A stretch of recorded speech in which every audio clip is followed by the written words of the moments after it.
para mim eu fui um pouco famoso, tem regalias para você estar na televisão. Cara, então isso é uma experiência que, como é que eu vou reclamar, né? Foi boa pra caceta, então eu não tenho o que reclamar. Lógico que eu gostaria de ter terminado, né, ganhando um troféu de melhor árbitro do mundo, né, e ter saído pela minha trajetória, pelas 800 e poucas lutas que eu arbitrei, eu acho que eu merecia isso, mas... E eu sei que é uma profissão muito ingrata, né? É uma profissão inglória que, quando você acerta, passa despercebidamente. Quando você erra, é o mundo inteiro em cima de você. E no teu caso, eu lembro que foi, inclusive, numa das lutas da própria Valentina Shevchenko, né? Contra a Pedrita. Ali foi determinante na sua carreira, né? Te incomoda ainda falar sobre isso?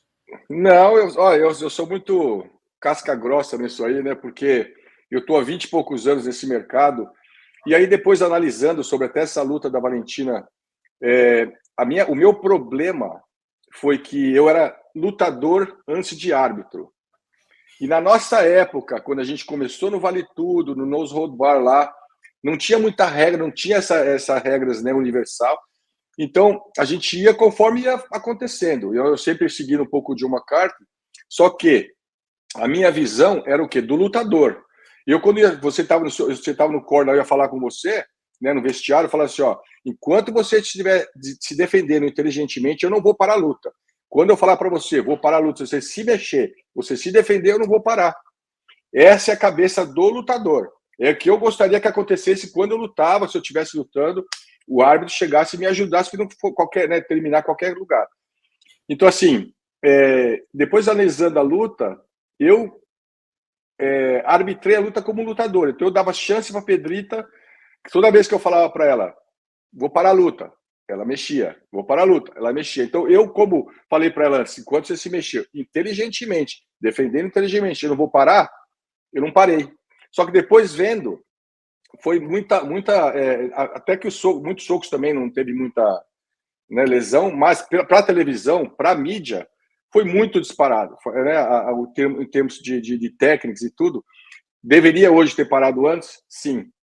Mas porque eu devia ter trocado o meu pensamento de lutador para árbitro, que foi depois que eu fui, né, mandado embora, ou sei lá, não me deixaram mais arbitrar, que foi pensar por quê. E demorou um tempo até eu ver por que eu acho isso hoje. E é exatamente isso. Eu, como lutador, queria de um jeito, e eu, como árbitro, tem que fazer de outro, porque hoje a mídia, né, a internet é muito rápida e as pessoas têm as suas opiniões diversas, né? Então você tem a metade que quer ser lutador e metade que é árbitro. E aí você não agrada a ninguém, porque se você deixar bater muito, o lutador vai gostar, mas a mídia não. Se você deixar antes, os lutadores não vão gostar e a mídia vai estar mais ou menos perfeita ali, né? A minha luta com o Chiesa foi diferente, porque você sabe, né, cara? Você pegou alguém no mata-leão, o cara tá aqui fechado e você tá defendendo.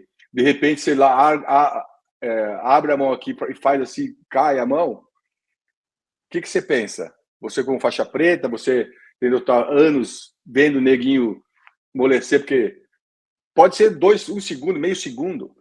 Cara, mas eu tenho a experiência, eu vi ele dormir. Ele, não é que ele estava com o olho fechado, já ele amoleceu.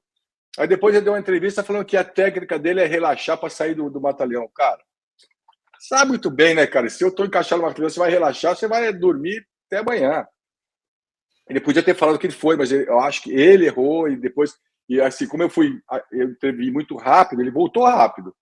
Mas só de você ter deixado a mão cair aqui, já para mim já era. Então essa é a minha visão de por que eu errei nas vezes que eu errei, né? Teve outras que do Carlos Prater com como chama o brasileiro no Brasil que eu desclassifiquei ele, o Eric Silva. Eric Silva, entendeu? Se fosse eu pensar também, eu não devia ter desclassificado, devia ter mandado ido já, porque foi como as ajoelhadas da Shevchenko. A gente vai falar daqui a pouco da ajoelhada ali, você vai entender o que eu estou falando, o porquê que eu desclassifiquei, que eu queria ser muito correto com a regra. Mas, né, hoje em dia você tem que ser um equilíbrio entre ser correto e você manter a sua imagem, né? Então, perfeito. Eu entendi totalmente o teu lado lutador, o teu lado profissional. Falhas todo mundo erra, até o desembargador, até um cirurgião. Mas aí ser cancelado do jeito que foi, isso te dá uma mágoa? Cara, assim, eu não acho justo, né? Porque eu fiz tanto pelo UFC, tanto pelo MMA, né? Fui para Brasília várias vezes para deixar no Brasil aí legal e tal. Eu não queria ter terminado do jeito que eu terminei, né? Se você for ver assim realmente. Mas se você for ver também a minha trajetória, eu acho que eu vivi o glamour do MMA e do UFC. Não existe mais, você sabe disso, as festas que tinham, né, o glamour que era antes. Hoje é uma empresa, você trabalha lá, você é funcionário e não tem choradeira. Antigamente era uma família, era uma coisa diferente. Então, assim, para mim, foi um ciclo que eu não me arrependo. Eu sou muito feliz pelo que aconteceu comigo, porque eu nunca ia ter viajado, conhecido os lugares e as pessoas que eu conheci. E, né, para mim, eu fui um pouco famoso, tem regalias para você estar na televisão. Cara, então isso é uma experiência que, como é que eu vou reclamar, né? Foi boa pra caceta, então eu não tenho o que reclamar. Lógico que eu gostaria de ter terminado, né, ganhando um troféu de melhor todo mundo, né, e ter saído pela minha trajetória, pelas 800 e poucas lutas que eu arbitrei. Eu acho que eu merecia isso, mas sou feliz comigo, por isso que eu poderia ter voltado a arbitrar e tal, ter ido, mas o que eu faço hoje é arbitro onde eu quero, né? Vou arbitrar o PFL aqui no Washington, arbitro quem vem aqui na minha área, mas eu não quero mais viajar como eu viajava antes, como o Herbin faz hoje, não tem família, não tem vida, né? Então, eu acho que para mim, eu sempre, o MMA sempre foi hobby, né? Cresceu na minha vida por sorte, mas nunca foi o meu meio de ganhar dinheiro, mesmo que o UFC nunca quis que a gente ganhasse muito dinheiro. E eu tenho uma construtora, tenho as academias, e sou feliz, né? Eu sou grato pelo que aconteceu comigo, de estar no lugar certo, na hora certa, e de eu entrar na porta sem medo e fazer. E aí está a minha vida, né?